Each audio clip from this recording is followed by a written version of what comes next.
All right, we're live. We're back We're back, everyone. for another fun and exciting night of cocktails, of mixing drinks. Was I supposed to fill in that? Sure. I don't know what I was supposed to fill that in. I'm just approving myself in this tag here. Okay, great. We have our bow ties on again. We do. Yep. We went for seersucker bow ties tonight, so all of you can see.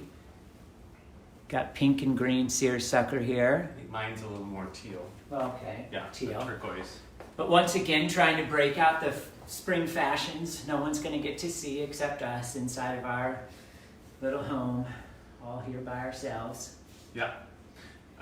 Tonight we want to talk about a few things. We want to give you a primer on stocking a bar. If you're not certain where to start with that, what basics you should have. So we'll go through that. This was a viewer suggestion, so Yeah. thank you to our viewers for sending in suggestions of what topics we can cover. And then we'll be featuring the Old Fashioned as our cocktail tonight, thanks to Cam, who submitted a recipe last night. If you want to submit ideas, just send it to us through our Facebook page. Yeah. DC Wine and Dine is the name of the page, and you can message us there. Or you can email us, I think, at hello@dcwineanddine, right? Yeah, That's dot right. .com. Yeah, I think that should work. And if you're a personal friend, you can just text us. Because we're not, we're like that. Shall we start with the basics of a good bar, and then hopefully more folks will join by the time we get to actually making and imbibing cocktails, or did you want to have a cocktail in hand? It's always better to have a cocktail in hand, so let's start with how to make it, Okay. so that we can each have one. Okay.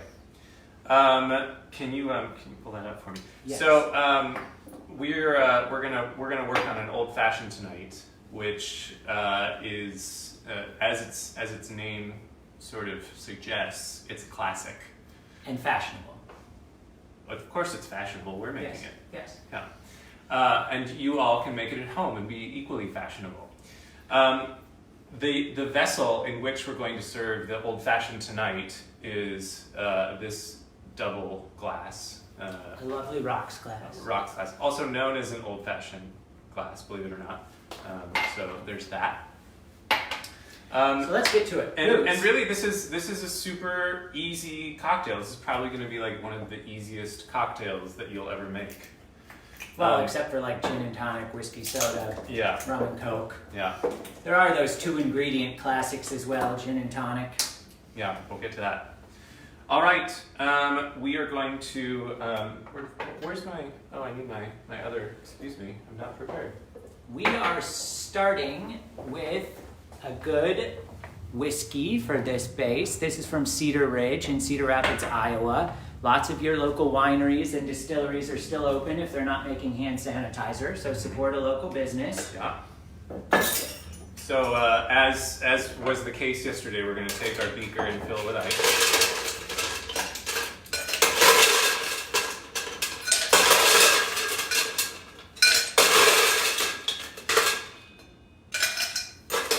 Nice start. You introduced everyone to the Cedar Ridge. I did. Okay, great. So we're going to get 2 parts here of this beautiful Cedar Ridge, Iowa bourbon whiskey. Find something in your neighborhood that's local. Bourbon whiskey is made from corn, right? Mostly. Mostly corn. Or other grains. Or a base of corn, at least. The key is be generous with your liquor, as you learned last night. If you're going to overmeasure anything, overmeasure the booze. Although most of our cocktails have nothing in them but booze, so that makes it a little simpler. All right. So an old-fashioned always starts with the base of bourbon, whiskey, whatever you'd like. Okay. And then it always needs a little sweetener. We've chosen tonight to avoid the simple syrup, which is just a combination of water and sugar, and instead go with an agave sweetener. This is Blue Agave sweetener from Trader Joe's. We picked this up today. It was what, like $2 something? Yeah. It's way easier than having simple syrup or making it, because it's already made. It's already syrup, and it doesn't give that maple taste. It's just sweet. It's not It's not smoky like maple syrup would be, so you don't want to use maple syrup. Okay, so we're just gonna put a squeeze of that in there, depending on your taste. You don't like it too sweet. If you like it sweeter, you can add more. Not too much. Now, the very most important part of an old fashioned is the bitters. Do you wanna lead the way here? Yes, the bitters add a lot of flavor, and you can introduce different flavors. We happen to like a few things. Black walnut, add a few of those. Gives it a nice little depth of flavor, a little sweetness without being sweet. When it comes to bitters, you might wonder, what the heck you're going to do with these things. There's a little dispenser on the top, and it will dispense very slowly, which is a good thing. You don't want to do too much. Yeah, you don't want a lot of the bitters. So these will last you a while. They're a few bucks at the liquor store, and you can disperse it in one of two ways. You can tilt it like this, and you can get drops at a time, or you can go like that and get dashes. So that was a good dash of black walnut.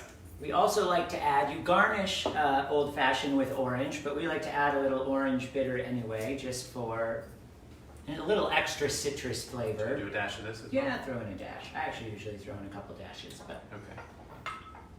There we go. 2 dashes of the orange. Then we have whiskey barrel bitters, because why not just add a little more intense flavor of booze to what we're drinking? To your whiskey. And last, you have your classic aromatic bitters, which they take the edge of the sweetness off from everything else we've added. So here we go, a little of that. There we go. You give it a stir.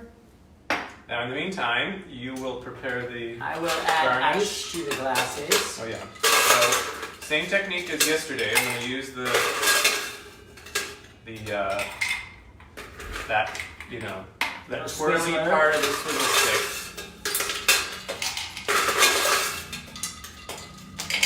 Oh no, ice down. That's all right, that's fine. Let's get this bucket out of the way. So in the meantime, we like to garnish with orange, an orange zest, a little bit of the peel. Hey, knock knock. Who's there? Orange. Oh Lord God, not going there. All right, we've got our orange. Now, here's a good trick. If you want to add a little smokiness to the flavor of your drink, Stand back, folks. you can give your orange rind, your little zest there, a little burn beforehand. Char it up just a little bit, bring those juices out to the surface, and also give a nice little smoky flavor down inside your drink. Throwing that in first, you can add. I'll burn this one, or I'll help you burn. See, Burn it actually It flashes a little flashes if you a get it little out bit if there. you- Get that added smokiness Yeah. before I burn myself. Now, we've got our cocktail strainer cocktail strainer. Remember this from yesterday? ready to go. Ready to go. And I hope you've all poured yourself something to drink so you can join us in drinking here in a moment. you can actually feel the temperature of the beaker get way colder as you stir. So we're just gonna divide these in half here. Generous pours as usual. Hello to Texas, KK. Maybe Pisco Sours tomorrow night. Thank you. Who knows? Here we are. Cheers, everyone. Hey, cheers. Cheers to that. To the old-fashioned old. Oh yeah. Well, I tried to look you in. There we go. Sorry. Cheers. Ah, yes. Oh, A classic cocktail. that's lovely. Thank you again to viewer Cameron, who suggested that we use agave syrup. I think that's really gonna change It's a nice things. touch. It's gonna make it way easier to make a good old Now I fashioned. don't have to slave over the stove making simple syrup. Now, we did have another listener, Eileen, or viewer, suggest that we should talk about well-stocked bars, or how to at least get the basics in your bar so you can make a few cocktails. So, You want to talk about garnishes to start? yeah, so let's talk about garnishes. Citrus is the basic garnish, so we always try to keep at least a lemon, a lime, and an orange in the fridge at all times. Even after you've taken a little bit of the rind off like this, it'll keep for a very long time in the fridge. You've got plenty more skin there to peel off later. Yep. If you take chunks off, you can always just wrap it in a little foil, stick it in the fridge, and hang on to it. But we try to have all of those with us. Or put it in a a resealable container, and that will help keep the skin from drying out when it's in the fridge. We also try to keep a variety of mixers around at all times for people's taste. We keep them in cans because it's less likely they'll go flat if you open it for just one or two. So we keep around sparkling seltzer, also known as club soda, ginger beer, tonic, Coke, and cranberry juice. With these, you can make pretty much all the basic cocktails. You can do your vodka cranberries, your rum and cokes, your whiskey cokes, your Jack and Cokes, your gin and tonics. Yeah, so some people who aren't used to tonic water might fear it. They think it's going to taste bitter or weird. It's about as sweet as a Sprite or a sugared soda, and it does have a little bit of a tingly flavor to it, but it goes really nice in a gin and tonic. And if you've never had one, we'll teach you how to make one at some other time. Yeah, maybe we'll do simple cocktails next week like that. Yeah. So vodka soda or any sort of Whiskey brown soda, liquor soda. Ginger beer, you want to talk about that? Ginger beer you can make a host of drinks with, but the most popular is a mule. So if you put vodka in, it's a Moscow mule. You put whiskey in, it's an Irish mule. Yeah. You put tequila in, it's a Mexican mule. You've got a lot of options for ways to use ginger beer that are super simple and really good. And everyone likes it because most people like the flavor of ginger ale, ginger beer, etc. So yeah. And then yesterday you saw that we had olives available as a garnish. Emily, who's watching from California, says that she likes cherries. And we cherries, keep those in the fridge too. We do keep those in the fridge, and they'll be used when we make a Manhattan at some point in this series. So thanks for playing along at home. I hope you all have a drink in hand. Classic maraschino cherries. Just keep them around. The juice is good for drinks as well as the cherries. As they say, it's 5 o'clock somewhere, and it's 5 o'clock here. So we won't judge. Let's clear the way for the real stars in tonight's episode. Just kidding. Now, the booze. This can be an intimidating part of stocking a bar, so we want to go through this and hopefully break it down in a simple and quick way. We're going to Don't start. want to keep you here all night from your alcohol. We'll start with the clear liquors. These are the ones you probably know of pretty well: vodka and gin. Now these are similar in the way they're made, but gin has aromatics in it. It has juniper specifically, so that gives it a really floral taste. Whereas vodka is very neutral. Very neutral. I'm sure you've all had that. So these two are important to have. And these are super approachable brands too. You can get snobby and get fancy ones. You can get all kinds of botanicals in gins, but a classic Bombay Sapphire, an Absolute Vodka, or a Tito's or something like that. They're all super easy, very approachable, and very price friendly. So nothing to worry about there. Yeah, almost all of these here are. You can find them anywhere. Yeah.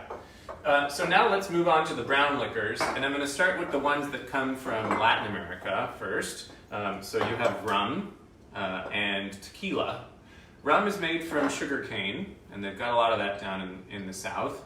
And so that comes in either a clear or a brown variety, and you can make a mojito or other things like that. Tequila, which, yes, is good for shots, is also good for making margaritas. And we'll show you one of those. This 1800 tequila is a nice tequila. This is not necessarily an entry-level tequila, but you might think of Jose Cuervo if you're trying to stock your bar with something that's fine to have for mixed drinks. And if you're stocking your bar and you just want to keep it simple, have a gin, have a vodka, have a rum. If you're having a tequila, try not to have a clear tequila. It's less versatile. If you're going to get tequila, get a golden tequila. You can use it in more things, as we'll demonstrate later on. Yeah. But those are those, and now we get to the domestic or European. Now we get browns. to the brown liquors from the northern hemisphere. Okay, so we've got, what do we have here? I don't have an Irish whiskey, but I have a Scotch, I have a bourbon, and I have a Tennessee whiskey. These are all whiskeys. Okay, so whiskey is a pretty broad term for a brown liquor that is distilled from a variety of grains and then aged in barrels for some period of time. And that period of time depends on the law where it is, but generally it's at least 2 years. Sometimes it can be much more than that. A Scotch whiskey is something made in Scotland, so that's why it's called a Scotch whiskey. This is Glenlivet. It's a 12-year-old Scotch whiskey, meaning that it sat in a barrel for 12 years. And that really mellowed out those flavors and gives it that nice Scotch smoky flavor to it. So if you want to know why some browns liquors cost more than others, it's because some are required to age for a very long time before they can be sold. So Scotches have that, bourbon has that. Whiskey, when you get down to your Jacks and others, doesn't have that same requirement. So you can often find it for more affordable prices because they're able to just barrel it for months instead of years and then put it on the market. So. Yeah. So you've got Scotch whiskey. The one that we don't have here today is an Irish whiskey. Irish whiskey is very similar to Scotch whiskey, it's just made in Ireland. So think of Jameson, right? Yeah, that's the most popular. Yeah, very popular Irish whiskey. There are some nuances to Scotch and Irish whiskey as far as how they're made, but for the most part, if you want to get a Glenlivet or a Johnny Walker, those are great to have in your cabinet. The Johnny Walker is going to be a little cheaper than the Glenlivet, and the Jameson for the Irish whiskey is a good choice. Now, coming back to the New World, these are whiskeys. America! These are whiskeys, but they have America first. Well, America, yes.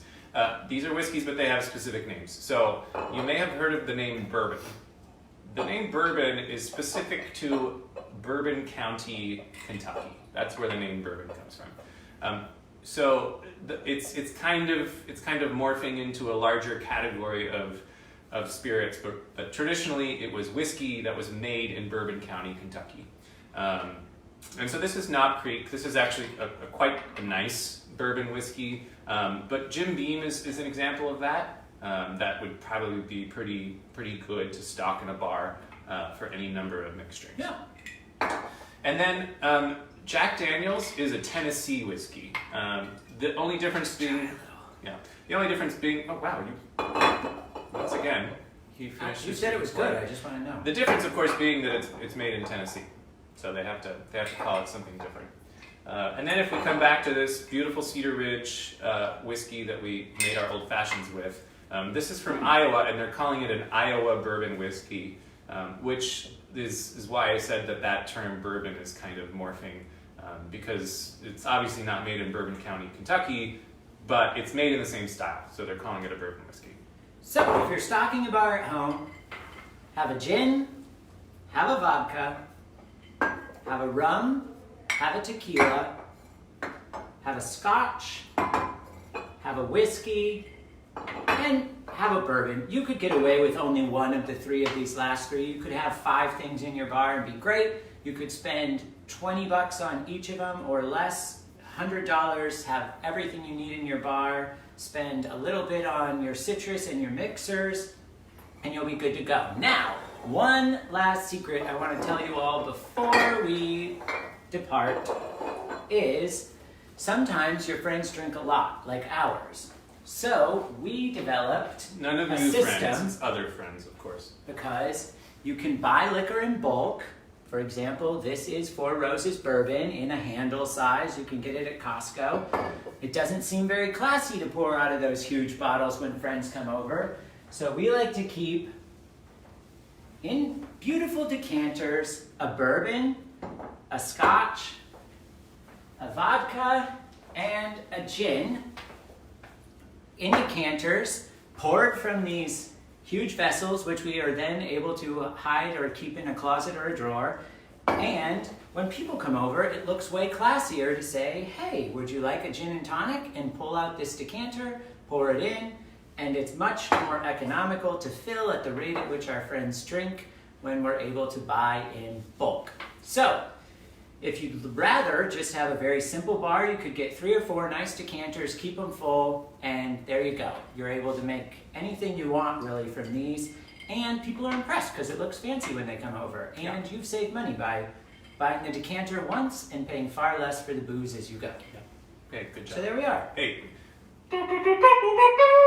Guess what time it is? Hmm. It's our buy local moment. This is the part of the show where we encourage you to buy local. Today we are going to feature Zephaniah Farm Winery. An excellent winery in Northern Virginia. It's an excellent winery in I believe it's still in Loudoun County, Virginia, but it's like way up there, almost to like Harpers Ferry, West Virginia.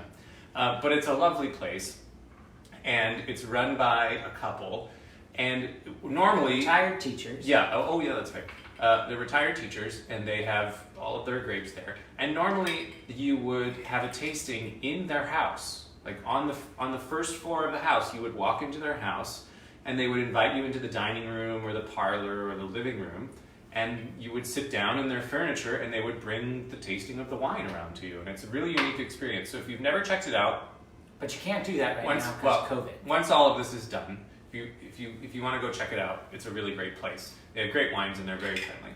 But for the moment, they are again offering a free shipping deal. If you purchase 6 bottles or more from vinoshipper.com, they will ship it to you for free. So you can find out more about Zephaniah Winery at zephwine, that's ZEPH wine.com. Yeah, and so no matter where you are, buy local. You know, I'm sure it's tough to get to the grocery stores these days. I've also heard that in Iowa, one of our viewers pointed out that on Sunday mornings during senior hour, you're not able to buy liquor because it's too early in the morning. That's a serious problem. But you could support a local establishment. In Iowa, Cedar Ridge. In California, they have wonderful vineyards where Kyle's from. So buy local, shop local, help local businesses still be here when COVID is over so that everyone still has a happy place to drink and buy. That's right. And with that, my glass is empty again, and I've already had 2 and he's only had 1, which par for the course, really. But seems about right. Okay, friends. all right. Thank you, friends. We'll be back. Send us more suggestions. Listen. DC Wine and Dine on Facebook. And we won't be back tomorrow. I hate to tell you this because we have to go build construction work in the country, and so we will not be back until sometime next week, but we'll keep you posted. Our internet is too slow out there to host video or really do much of anything, so we'll see you soon. Yeah. XOXO. Ciao.